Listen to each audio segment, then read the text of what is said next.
very good morning to you, a cherished viewer. You are once again welcome into the studios of the Ghana National Fire Service. After a very long weekend, you agree with me. It's great to meet you again in these studios of Ghana National Fire Service TV. The program is Safety Matters, and I warmly welcome you. We are here this morning once again to advance the cause of safety in your interest. And so we are happy that you have joined us once again to do this assignment.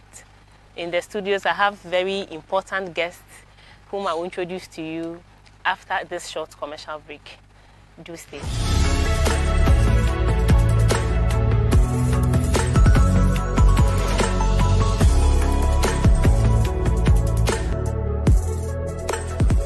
I came across power safety technology.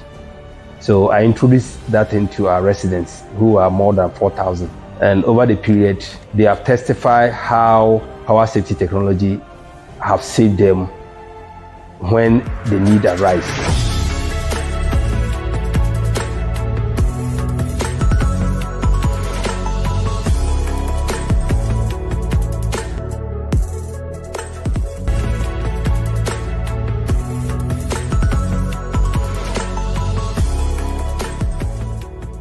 Power safety.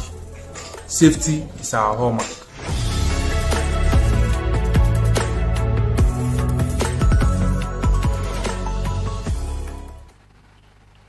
You are welcome back, our cherished viewer. The program is still Safety Matters, and you are live on Fire Service TV. This program is beaming live on all our social media platforms. And so if you are not with your television right now, no worries. You can join us on Facebook with your comments. Get interactive with us on other social media platforms. We shall bring your comments, read all your comments out, and then address all your concerns. We have what it takes in the studios today to do all that for you. Thank you very much for joining us. It is Safety Matters. Now, by way of introduction, I have today in the studio our own Deputy Chief Officer retired, Kwame Kwating. So you are welcome once again. Last week we missed your presence a bit, but we are grateful that you have joined us today. Thank you. You are welcome. Thank you. We also have next to Deputy DO1 Ato Kosa. He is Deputy Director Safety in charge of certification. Thank you. Sir, you are welcome. Thank you very much. Good to see you. Good to see you too. It's been a while. Yeah, so how have your weekends been? It was a long weekend. I thought it would never end. Yeah. It's been there. We took quite some hours to rest. Very important too. After a hard day's work. Last week was a bit hectic. But thank God we are here. Yeah. We are grateful to God. Deputy. Okay. Did you also rest? Or you? Oh, definitely. I had some rest. It's only that I caught some cold. Oh. The weather is I was under the weather, yes. So yes. I needed more rest. So I did. Yeah. Thank you. Oh, you say consultants don't rest. Good to have you in the studios. Last week we started discussing risk assessment as part of safety policy.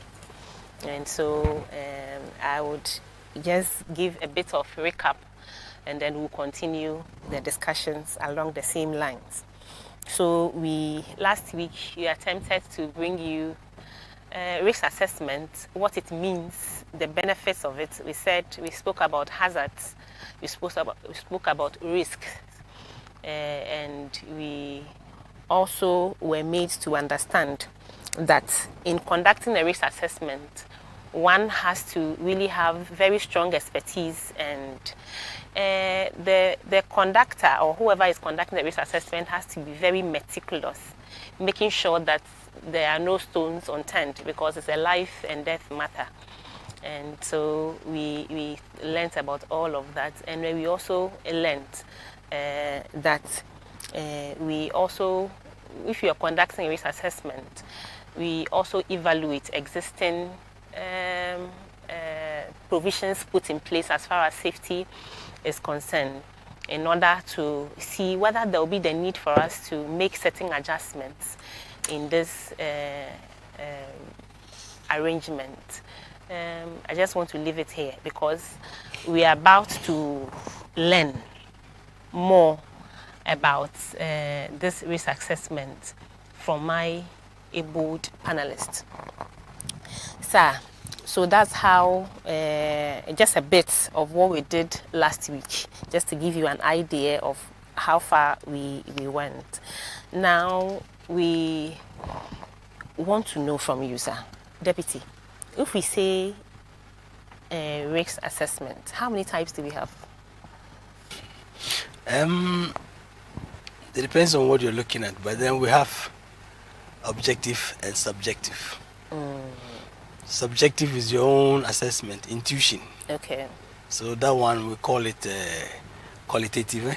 Qualitative. Yes. Okay. And the other one is quantitative. It's based on scientific and data collection and doing some form of desktop analysis, doing research, looking at publications and getting the information to confirm what you have done. But before we go further, I want our viewers to understand the difference between a risk and a hazard. Okay. Yes. It is very, very important. If you are not able to clarify these two, Okay. you'll be making some level of mistake. Yes. We are had the talking about benefit risk of it assessment. last week, but it will be good to reiterate it. Since The it's risk very important. assessment, you do it because if that thing is not taken care and no mitigations method are taken to handle it, it can lead to the collapse of the industry or death or a catastrophic issue. But the hazards are those within. It's part of the hazard is a subset of the risk. Okay. Right? It's part of the risk. But then it is something that if you don't do it, it can lead to. So the causation, Okay. it's a causation. Hazard is a causation. Okay. You know that this electrical system has a problem. You are not taking care. It's likely to cause sparks. Are you getting me? Yes. You are not creating the risk at that particular moment. But then it's a hazard that you can mitigate and stop the event from occurring, Okay. Which is the risk? which is the risk. Are you getting me? So if the risk should happen, then you might lose your house, you might lose life, you might lose a lot of property. That is why they are talking about doing risk assessment. So in simple terms, hazards are things that are likely to Okay. cause risk. Risk. Are you getting me? So it's a subset. So if you don't know what a hazard is, you might do an interchanging of hazard and risk. Which are two different things altogether. That is why I said we need to. As to the methods of handling it, as you asked, it depends on what you're looking for and the kind of report that is expected from you. I want us to take this types. You gave us a general overview. Yes. So, for instance, if I am to conduct a qualitative risk in a particular premises, what am I supposed to be doing? Yes. When I get That's what you're doing. Qualitative. It means it's subjective. Okay. All right. So it depends on what you want to do for the person on that particular way. So I can come into your house, then I'll see what do you call it, a black dot around your electrical system, and I'll tell you this one is likely to cause fire. It's a hazard. Okay. Are you getting me? Yes. But in actual fact, I don't have the data to prove that such colors or coloration of distance will cause the fire. So I don't have the scientific base for it. Okay. So the qualitative one is subjective. It is your own reasoning and thinking, or And based perhaps your own experience. maybe based on your, but you can't put it on paper and prove it. So qualitative is very, very, very subjective. Right. So I can see you like your head is, excuse me to use that word, that is not maybe not comfortable. Your head, For your head and your face. I can look at it and say you are not my friend. It's subjective. It doesn't make any basis why you should not hate the person. Or somebody can see and say, you have malaria. He has not done the test. By observation. Yes, but he has not done the test to prove that the person has malaria. Okay. So that is one aspect. So normally, a company will not ask you to do a qualitative analysis, because if they send it to the board, they will say that the decision taking is subjective. It is somebody's intuition. They want scientific base. That's why you see a lot of reports. They're talking about forensic lab report and those things. So it depends on who is contracting you to give me that report. Then you say, well, I'm a firefighter. I've been to fire ground so many times, and therefore, if I see this kind of thing, it means this. Are you getting me? So it's subjective. Very well. But when it comes to the qualitative, you have to sit down and do some desktop research. Look at what other people have done on that particular subject or the area you are trying to look at. Look at publications, read, and make sure that you review it. That's why if you have done research in the secondary and the university, you will see that they have what we call a literature review. Yes. It's almost the same thing like the desktop listing. Are you getting me? Yes. So you have to quote those things that based on this person's particular this.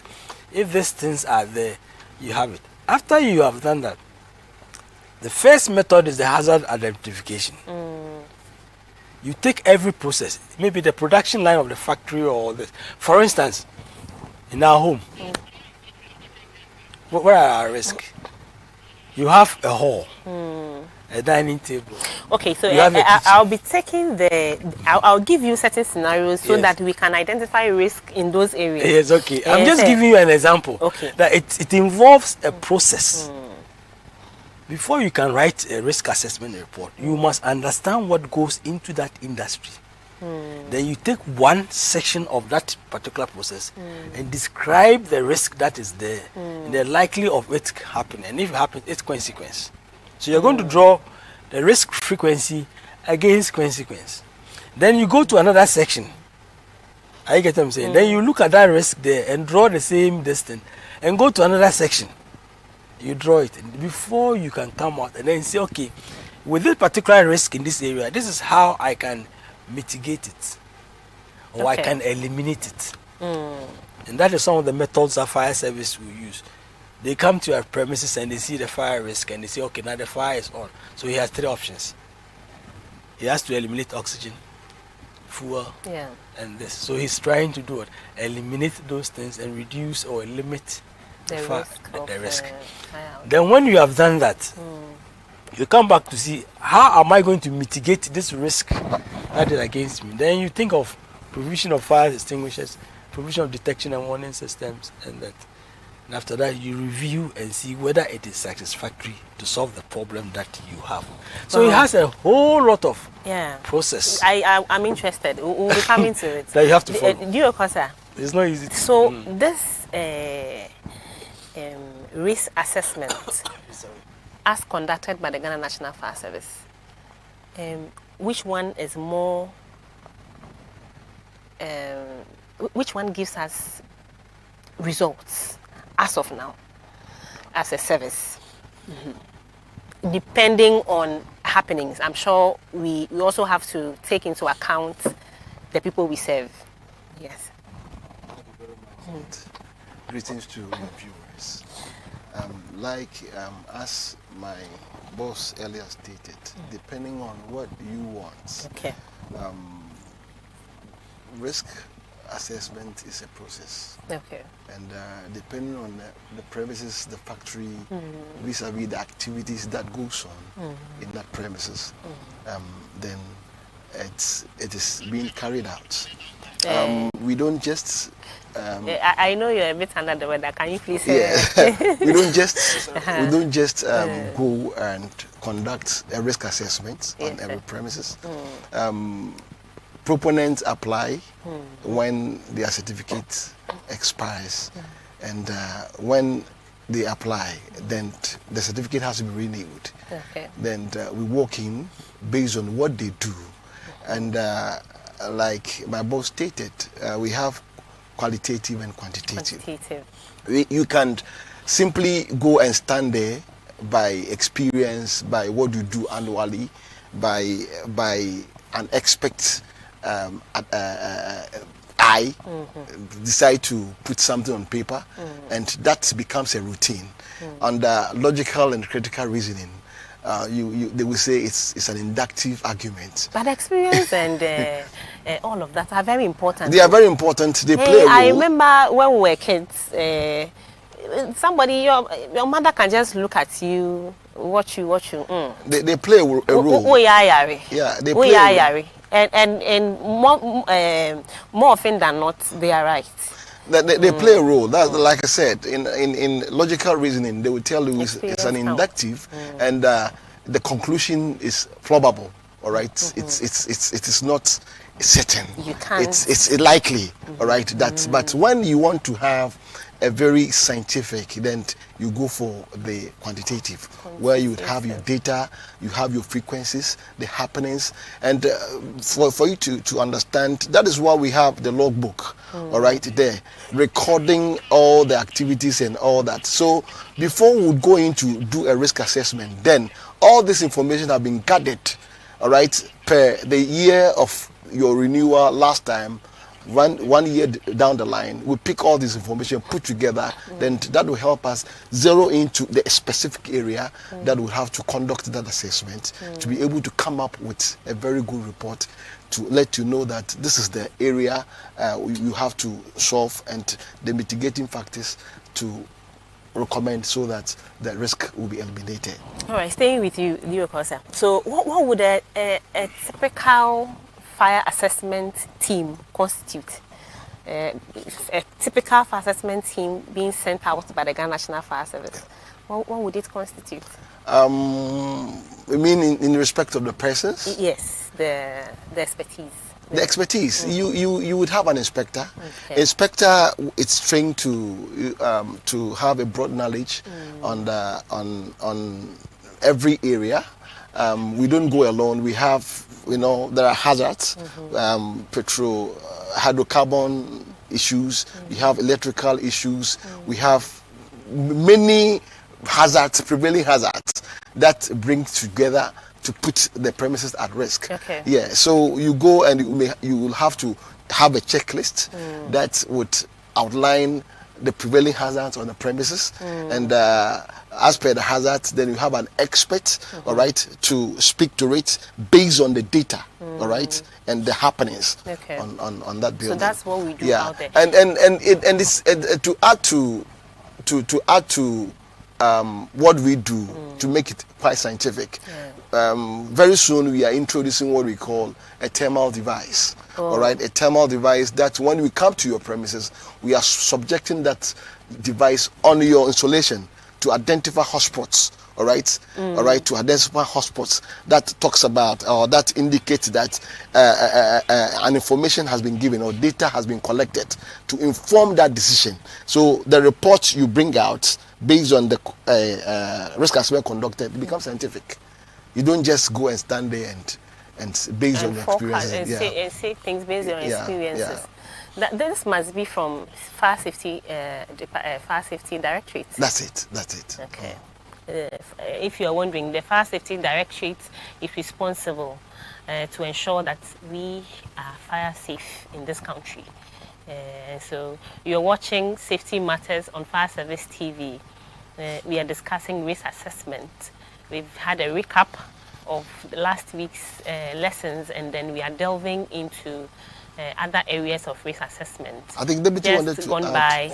Yes, I'll give him the opportunity to do that. Just gone by, we have learned about the two types of risk assessment, qualitative and quantitative. And thank you very much for following us. If you are not close to your TV, you can join us on Facebook and then all other social media platforms. We want you to get interactive. Send us your comments. Tell us what you want to know. Tell us what your problems are. We are here. We are here for you. It's still Safety Matters. I'm ADO1, Joan Ajay. I'm in the studios with DCFO, retired Kwame Kwating. He is a retired director in the Ghana National Fire Service, also a consultant. We're also here with DO1 Atukosa. He is Deputy Director in charge of certification, fire safety. Thank you very much for staying with us. Sir, yes. You can please add for me. What he left out. Okay. That the conduct of risk assessment is at a fee. They must pay. Money matters. They pay. It's in the fees and charges. Okay. So I don't say I have come and because it involves a lot of. You have to travel to the person's premises, conduct it. Maybe it might take you 2 or 3 days to be able to come and sit down and do the report. Yes. It is not. This one you are not reviewing. You are conducting it. So you must let them know that it goes with a fee. Don't just, if you say it this way, they say, oh, you do it, so come in. No. It is in the law. They must pay for it. Oh, it's in the law? Yes, it's in the law. They must pay for LI 724? Yes. Risk assessment comes no, it's in the fees and charges. So they must pay for it. Oh. Okay, so they must be made aware. Okay, so there you have it. Risk assessment is not free. It's not, we are not charging you for, but we are charging you for the charges that come with it. Traveling to and fro and doing other things for you. So there you have it. Risk assessment comes at a fee.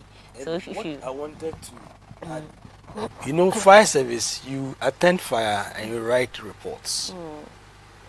In the out of the reports, you get the information and try to establish the cause.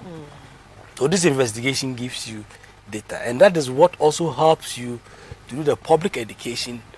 Don't put this here, don't do this, that. Those ones are free.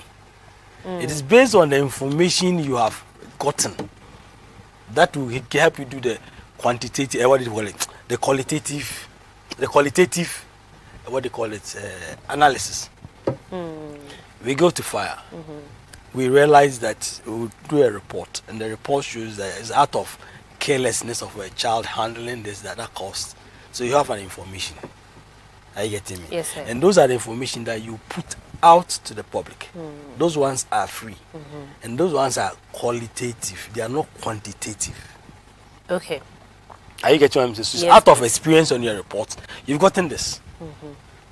That is that's the difference that I wanted us to clarify. Okay. That the information we provide to the public, don't put your gas cylinder, this, that. It's based on our fire investigation reports, which has helped us come out of that experience and decision to provide to the public.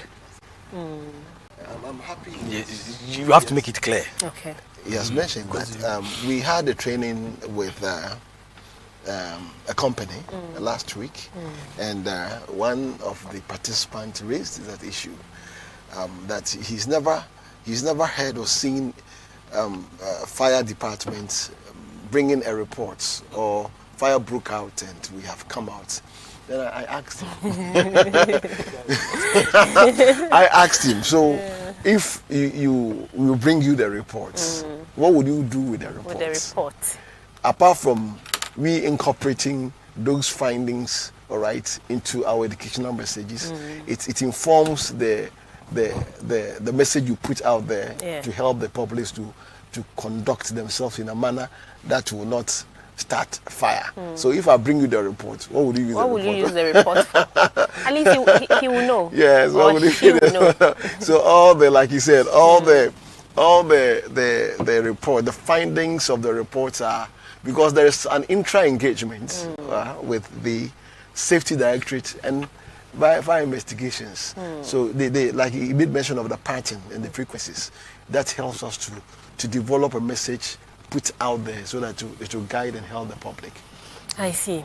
Deputy, you want to add something? I noticed you want to add something. See, what the public do not understand, they asked about a report. If my house is on fire, and you come and put a fire off us and want a report, I make a request. I don't put it in the public domain. Yes. It's not Very your duty important. to put it in the public domain unless I ask for the report. So if the government is the one who is asking for the report, or based on this RTI new law they want it, that report can be made available to them. But it must be exclusive to what you are going to use the report for. Not to put it in the press or put it outside there. That is what the people too must understand. You can ask for fire report, but for a purpose and what you are going to do with it. It's just like you not going to the hospital and go and ask a medical doctor that you want to have my medical report. You can't do that. Are you getting it? You can't do that. But the medical officers within their own association are able to send us WhatsApp messages. Don't eat too much salt. Don't eat this. It is not people's report they are giving it to us, but based on the experience of things that has happened in people, it's what they are providing the information to keep us away from doing this. So it's not different from the things that fire service and people are just saying fire report. That's why she said, if you give you the report self, the terms you don't even understand. So these reports, I want to stay with. I know we are digressing a bit, but since it has come up, let's do this education. So, for instance, a public property has been on fire, and then who has the right to ask for a report? The press. Does the press have the right? Let us understand that there's a system, RTI, right to information is there. Okay. The press can ask for that information using the appropriate channels and this. And if there are reports that will come out, it's a security threat. There are limitations to what information you need to have. Okay. Are you getting me? Yeah. It is always when you are commissioned by the minister or the president to come out with a report. The person who commissioned you, when you finish, send a report to the person. You have nothing to do with the public about the report. So we should understand these procedures. Okay. That is why when we're on the fire ground, you ask questions, we tell you it's still under investigation, because I don't want to open my big mouth and say anything that later will contradict what the report. What the final findings would be. Yes. So that we know how to go about. So the public should be made aware to understand some of these things. That there is not that fire service does not want to give any report. We have done a lot of reports that has been sent even to the presidency and the ministers. And it is the one who commissioned or set you to do the report. It's the one you submit the report to. If the minister decides to give the report or the president decides to release the report, you have finished your job. As a matter of fact, there's always a report. Yes, because there's always a report. Every fire outbreak gets investigated anyway. So if you want, but the report is given to whom? The specific every fire consent. Every fire has an owner. Or the incident consent. Every fire has an owner. You can't give it out to the public like that. Every fire has an owner. And for all you know, that person has a contract with the insurance company. Yes. All right, and we have had a number of times the victims have come, collected their report to make their claims. So, my viewers, we digress. It's worth noting and knowing it is important that the viewers make this station their first choice. Exactly. That's where the education is. You tell you so they become aware of what to do. So you are hearing it. Fire Service TV should always be your first choice, and Safety Matters is your preferred program. So fire reports are always available, but it's not just given out in the media or given out to just anybody. You really have to prepare. You really have to be the one to get the reports for us to be able to give it to you. So if a government property has experienced some fire outbreak and we have a report, kindly allow those who are eligible to apply and have their reports or to take their reports. As Safety Matters on Fire Service TV, we are happy you've been able to join us. We are discussing risk assessment. We digressed a bit into fire reports. We'll go on this short commercial break. We'll be right back.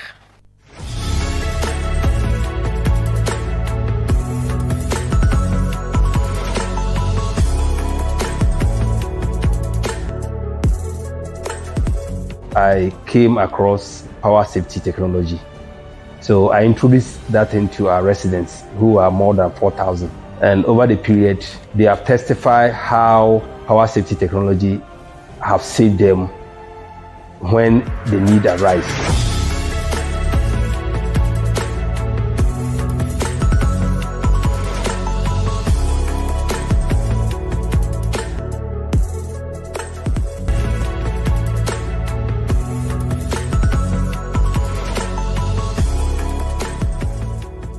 Power safety.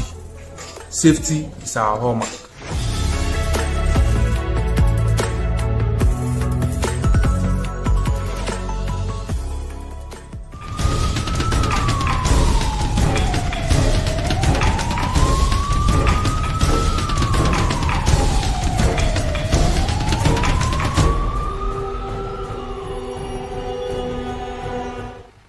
Thank you very much for staying with us, our viewers. Safety Matters is what you're watching on Fire Service TV. I made you one, Juaneje. Now, let me give you these few comments that have come in.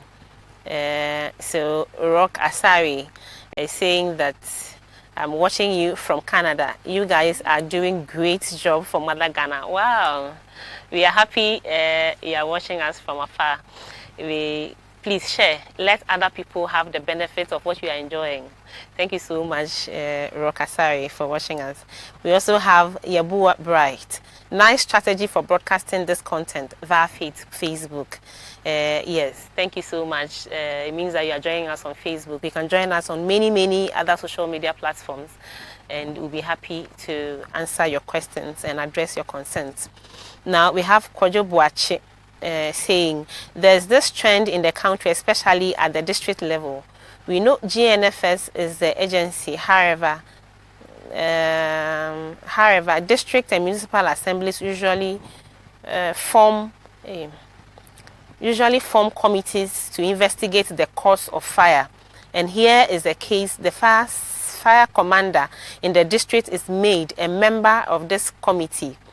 The dilemma here is the fire service, as a state institution, conducts its own investigation and submits its report to its headquarters. Now, with the information of these committees at the district and municipal levels by assemblies to investigate the cause of fire, doesn't it pose a challenge for the service? Deputy Director, I am coming to you. So our viewers' concern.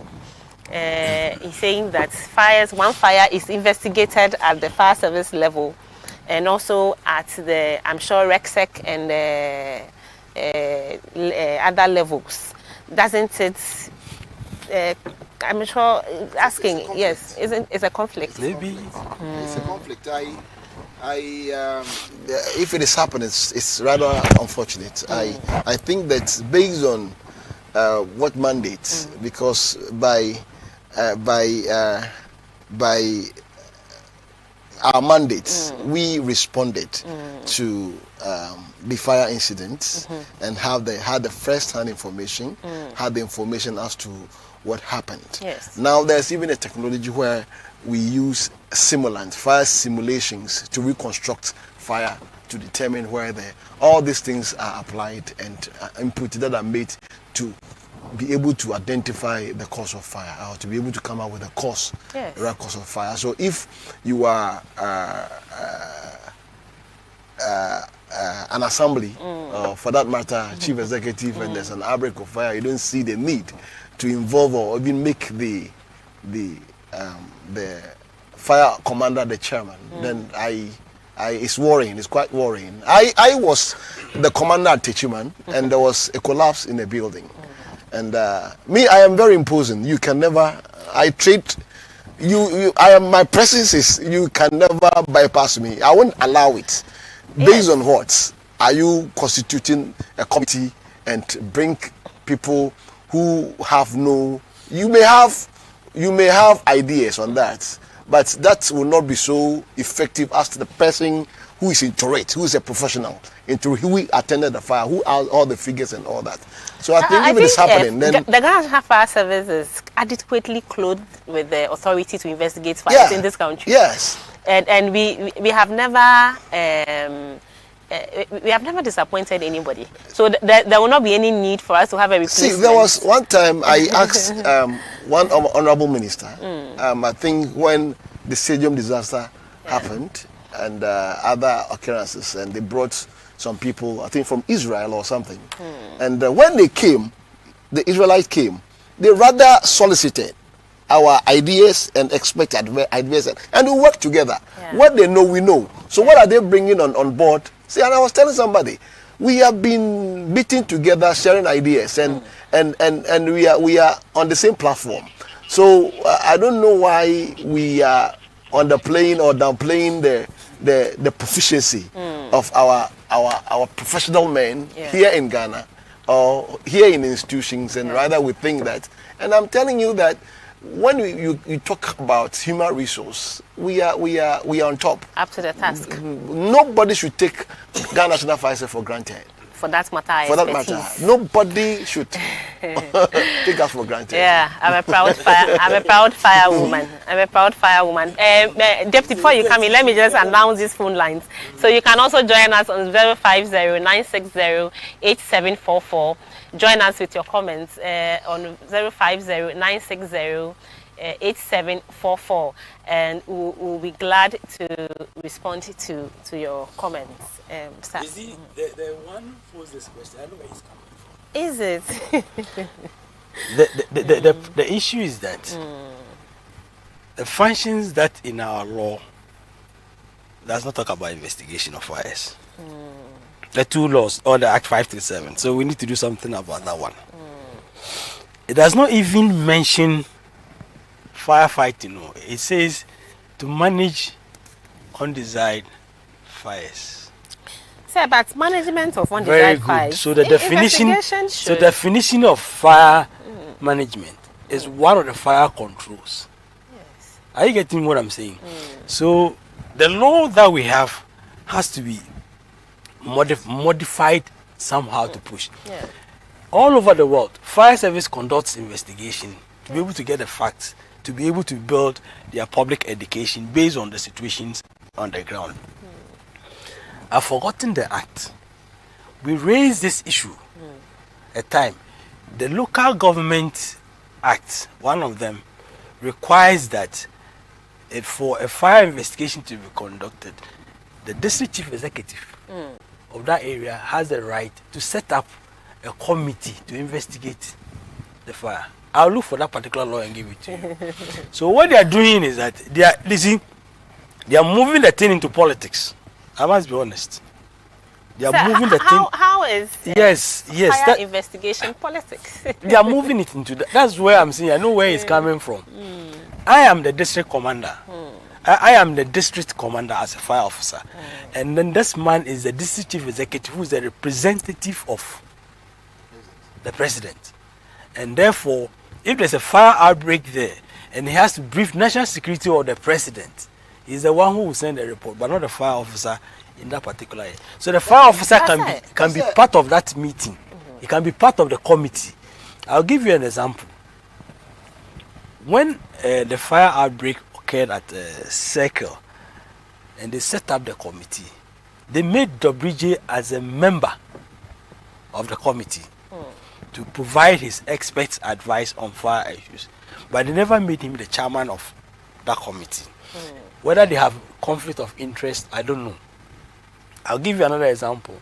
When the MECOM collapsed, I was then the Greater Accra Regional Commander, and we got into the field. Current IGP, Deputy Commissioner, Deputy IGP, Tete, was then the Greater Accra Regional Commander. When we got there, all they said, fire, now it's your turn. They left it to me. So it means that the work will be done by the fire service. Yes. However, fire service will not be recognized. Yes, they will do it. You are in there with those guys. This guy, I think he left the service or something. They were into rescue and distance. They went in there. JK Mensah. They went in there. Okay. When the Israelis brought the drugs, these guys who assisted. And when it came to briefing, I had to brief the committee there about, and then the police were on the air talking about what has happened. Meanwhile, they have not even gone into the the police to know what really. That's the issue. That is the issue. So, as you have said, I agree, but we need to do something. You see, Ghana is now becoming a country where everybody is holding on to something. So let us amend our law. Then see, like we have the Fire Technical Advisory Committee. It tells the composition that should be in that committee. So if we think we need a fire investigation team, then we need a composition that should head that fire investigation team. But where there's a government interest, and they ask the district chief executive or the regional minister, definitely he will set up and decide which members should be there. But you, the report you have done on the quiet for your own education and this thing, they will come for it. But in the long run, they will not recognize that you brought that. Yeah, but it beats me. Yes. Because if fire service is required to produce some form of a report, yes, at the end of concerning a particular happening incident, yes, how then do you tell me that I am not to investigate, but I'm supposed to produce a report? How is that possible? You see, in every fire report, they are looking at the cost. And you have to build the program to determine that the causation, this is how it happened, and these are the costs. So from you fire service, they are looking for only the cost. They are going beyond the thinking of the cost to other realms. Are you getting me? To determine why it should happen. Either it could be, security-wise, they will be looking at issues that deal with remote and then distant. They are not looking at the cost as fire. They are looking at what could have caused or initiated or brought this fire into being. Okay. That's why they don't ask fire service, give us the report on this incident, but they will make you a member, but you don't head that particular team. So it is a bit, I'm just trying to let you understand that there's a reason in terms of politics. That is why they don't put us as the ones who, but we will do the investigation, right? We'll do it. Because when there was this fire at Mokola, the shopping mall, I was in the Greater Accra Regional Commander. They brought these guys from US. When we sat down, we told the guys that this was the cause. It's electrical. These are the issues then. Then the guys did that. From there, we went to Abubushi. We went to Cantonment. We did all, and we told them exact. But the government then did not believe what fire service was saying. They wanted an expert advice. So the day that they came with me, we went to the Flagstaff house. They modeled it. Yeah. Based on the information we provided, they modeled it. And they also told them that it is electrical. Same course. Are you get what I'm saying? So you can write a report, send it to them. They won't look at your report. But if the minister or the deputy chief executive, the regional, or sends that report, they will value it. I'm telling you. So there's a difference. Please, we are not going to politics. I just want you to understand some of the principles behind some of these things that they don't give you. This one, I would leave it with you. I'm sure that we will discuss this further. Yes, on other days. It's something that is worth discussing. Very, very important, because it's a trend one of our viewers has noticed, and I'm sure it's worth addressing. So going back to our discussion, risk assessment, sir. So we know that we have to identify the hazards. What else do we have to do? Yeah, you have to after we evaluate. have identified the hazards. Evaluate the risk, assessing the likelihood and severity of potential fire incidents based on the hazards you have identified. Okay. So haven't identified the risk, haven't known the people who would be exposed to the risk, evaluate the impacts it will have on the occupancy should it happen. Then having done so, then you would institute control measures to have it checked and ensure that those who are in there are safe. And having done that, then you would have recorded your findings. All right, that will guide you come out with the measures and all that. Yes. So you see, me and my viewers, we want to know everything. Yeah. If you say evaluate the risk, how do we evaluate this risk? You have subjected this whole place to some form of observation, that is qualitative, or quantitative analysis. How then you have identified a risk? So how is this risk evaluated? How? You see, with the scientific background, you have to develop what we call metrics. Okay. So you assign figures to the frequency. Then you look at what is likely. Maybe you assign 0 or 1. Unlikely. And then you come to assign consequence. If it happens, it will be disastrous. It will be moderate. It will be low. You assign figures to them. Then you draw like a table. Okay. Assign the figures, multiply them in. It's calculation. This is based on calculation. Then out of that, the high figures area will tell you this is a very difficult area that is high risk. So you must be able to mitigate that area. That's why you talked about mitigating methods. This area, let's forget about it. So it is not a day. If you had a chart here, I would have explained it to you. It is not just to imagine high. It goes with calculation. That's what we call metrics. Show draw a table to prove that you are saying this is show working. We have to show work. So it is not just like. So you evaluate. Okay. The evaluation on quantitative, what do you call it?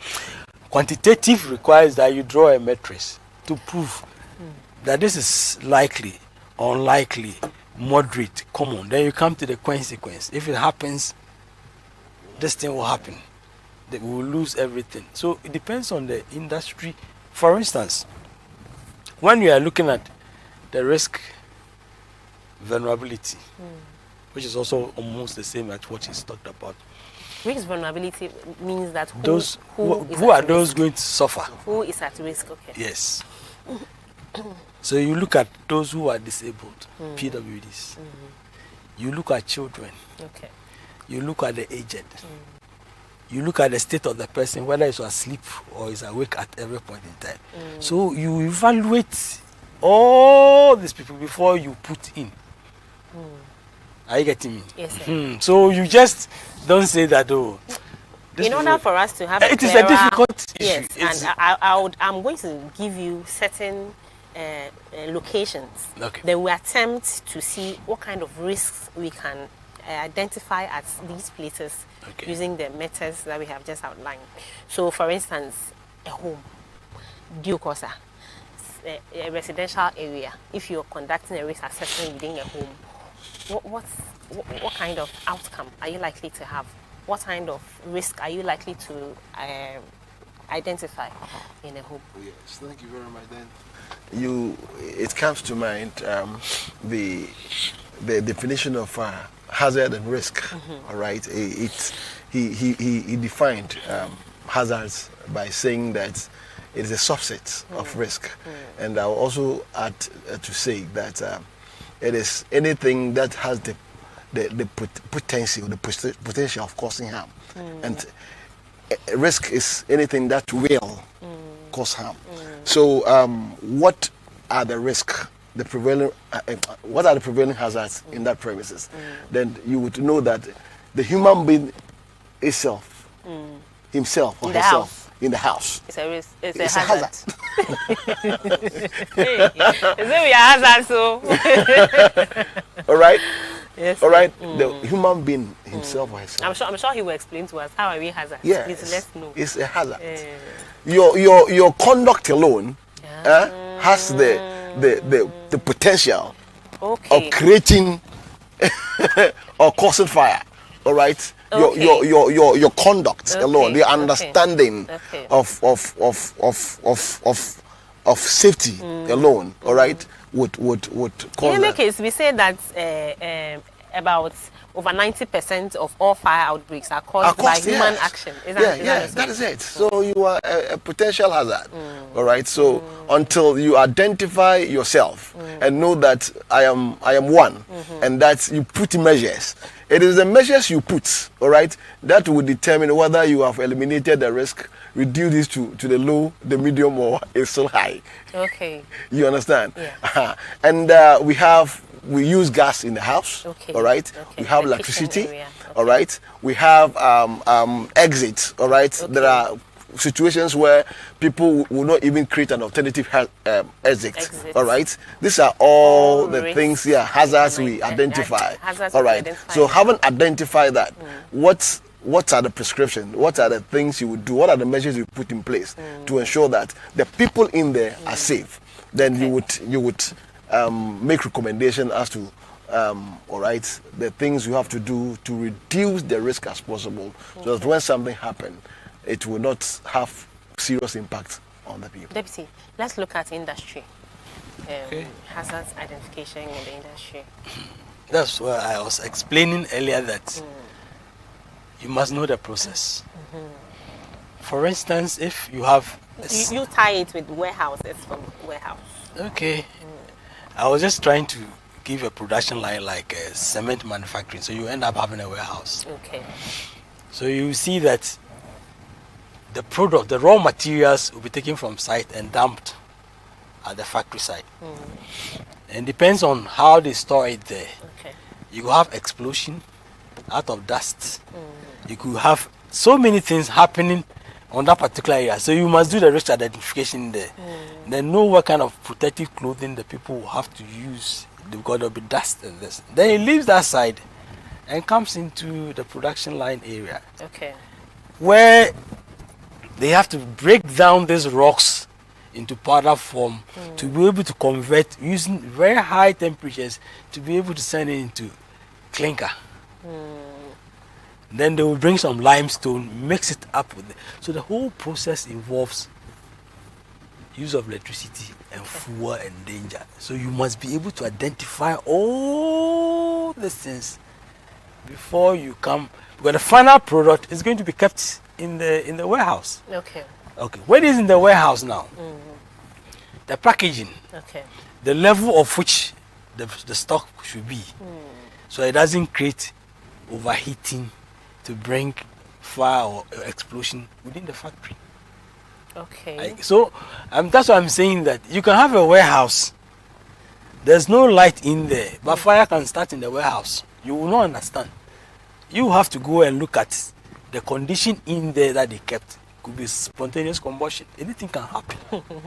Some of them, they are like magic. You won't understand some of the issues. Understand. You will not understand. So it is a very difficult thing to identify those risks in there and make your report, so that they will come now to the stage of elimination. Are you getting what I'm saying? Yes. You are keeping too much quarry dust here that you are going to convert, so keep this minimum. Okay. You are packing so much of this thing and you're using coal or this thing to heat this kiln. Find an alternative that you will not generate so much heat. So you are going to reduce the risk associated with that particular, each of them. You're keeping too much people here. Don't keep them. Reduce the number. And then the warehouse to pack these things in the way that you should not have a stock level of more than this number at any point in time. Are you getting me? So you are eliminating the risk from there. After you have eliminated, then how am I going to mitigate it? Are you getting me? Yes. Cars are carrying this thing. You need a extinguisher outside. The place has a what do you call it? A very high temperature, about 900 degrees, to be able to break down the composition of the rocks to clinker. What kind of, are you going to use? What do you call it? CO2 or carbon dry powder. How are you going to mitigate that one? So you must think of bringing him or install a sprinkler system to be able to cool the thing at a particular. I get me. Yes. Now the product is finished. It's also bagged and it's kept here. When you put sprinkler in that warehouse, it will the cement are always in papers. Yeah. You're going to spoil the thing. So you have to go through all this process and understand what is there before you can say this is the way I want to mitigate this problem in this area. After mitigation, then periodically you have to do a review. Review to see that has it worked. That's why we talked about logbook. On this date, this particular system failed. Attendance they show it, then they record it. Then they say, okay, if that's the case, then we have to go back and do a review process of this. Notwithstanding all this, there's what we call occupational health and safety law, which requires in some industry you must have your own private firefighting team. For instance, when you go to Atuabo Gas, they have their own private in there. You go to Vaco, they have it. You have, you go to this place, VRA, they have it. So there's conditions as to maintaining law. That if you are within that society or that group, fine. Like you talked about your home, you're living in the house with your grandma. She's blind, and she sleeps in one room. So how are you going to mitigate the problem? And you know the kitchen is where the likely fire is happening, or the hall where the children watch TV and leave it on and play with. And there are small boys around who are always hiding around looking for matches. So your plan of eliminating is that mattresses should not be kept here. The old lady should not be sleeping upstairs. Okay. These are the things. I'm sure we could. These are the issues. I'm telling people. Schools and hospitals. When it comes to when we bring in schools and hospitals, it's a whole lot. It involves a lot. What? Yeah. It's like you said. So practically, it shows or tells you that if you are a commander, maybe because I have safety background, that helped a great deal when I became the municipal fire commander, because I do what we call hazard and risk profile. Yes. All right. And that helped me to develop a contingency. So you, the municipal chief executive, you won't sleep. I would just paint a picture of the risk stock and the prescription I have put on paper. All right, and for us to implement. All right, it so happened when one day I realized that by data and data gathering and information I got, there is this particular gas filling station that discharges are done, where everybody's asleep. All right, and it also happens when our brother Muslims are having their Ramadan, and in the evenings they have this small charcoal and coal pots that and they'll be and in the process of discharging, the one of the tubes would decouple. So a commander, what your source will not be an armchair officer. Go around, gather all this information, help you to formulate a policy that would help eliminate the risk. All right, so it's a whole lot. And it's very important for members of the public to avert their minds and understand that firefighting has gone way beyond pouring water on fire. That is the most important lesson that we are carrying with us today. If you have been with us from the beginning of this program, one lesson you take away is that everything we have described here is not firefighting, is it?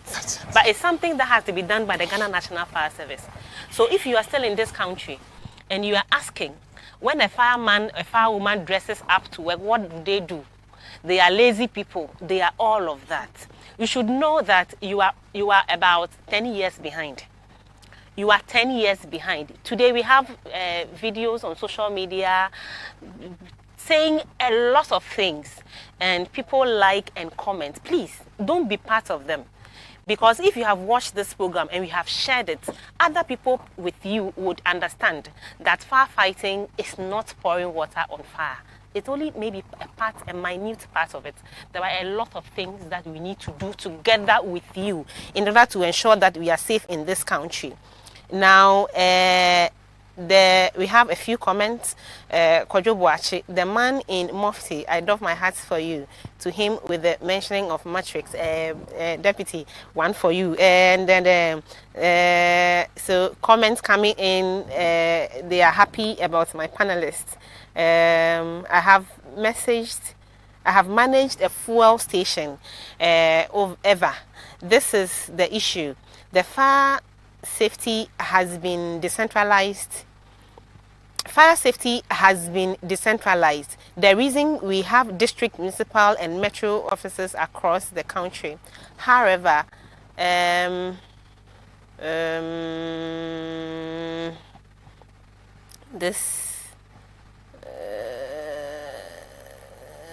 however, there was a time the safety team from the district I was operating in came to assess my premises. I reported their presence to my immediate boss, who called an officer at the headquarters in Accra. The instruction that we got from the head office was for the team who had come from the district to leave the place immediately. So this did not sit well with me as I asked the reason, and was told the person my boss contacted in Accra does the certificate for our station. Well, these are well your comments well noted. Deputy Director Deputy Director in charge of certification is here, and at the appropriate time next week we shall address this challenge. This is Safety Matters. You're watching on Fire Service TV. We've been discussing risk assessment, and so far we have learned about the various risks you can have in your homes, in your offices, and wherever you are, and how these risks can be mitigated. We are working in your interest, and we hope that you join hands with us instead of discouraging us with your certain comments and videos on TV. You join hands, you try to see which parts can I play in achieving this big dream of ensuring that I am safe, my family is safe, and the whole country is safe. Thank you for watching today's program. We'll take our concluding remarks from our dear panelists. Sir, Deputy. I think I want to advise the public to be patient with the fire service. We know, by our cardinal marks, we are professionals, and we know what we do. Sometimes you don't understand us, and it is normal. You can ask. You can ask, and we'll explain we are things here to for you. you. Than to assume or think the fire service is not sitting down doing nothing. Please, there's a lot that goes on. Yeah. So that's my only piece of advice. Right. They should respect the fire officer, because your life, if somebody can come to your rescue and save you when you are in distress, yes, and you can't when you can't save yourself, yes, then you must respect that person. Yes. Sir, your concluding comments. I would say that Fire TV is where you must watch. I think that there is a lot going on, and a lot of information we are churning out, and I think it's helpful. Risk assessment, if the public will follow us, it's very useful. Then you become an expert in your own rights, and you can get up in the morning and start trying your hands on applying these principles and concepts in your house, and you realize that collectively you would try and eliminate fire if possible, and Ghana will be free from fire outbreaks. Thank you very much for coming. I'm grateful as always. Me and my viewers, we are thankful for your time. God bless you. My cherished viewers, thank you very much for sticking and staying with us. There has been another edition of Safety Matters, and we are happy that you have joined us with your comments. Those who have not asked any questions, but at least we know that you have been with us. Keep sharing this video for the benefit of others. It is for your safety. Thank you very much for watching. I am ADO1 Joanna J. See you next week.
Okasa Matina Yeti.